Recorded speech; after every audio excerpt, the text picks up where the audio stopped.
Here's a quick step-by-step guide showing you how to stop Google Chrome from saving your passwords.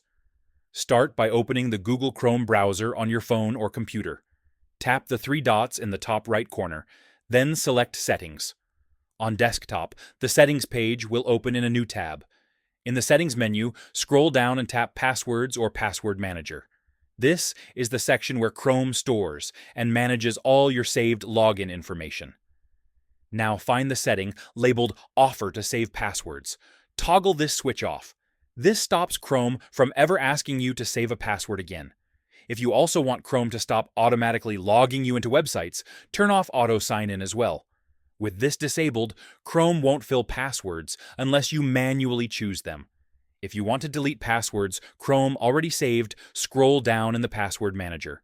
Tap any site, then tap Delete. Repeat for any other passwords you want to remove.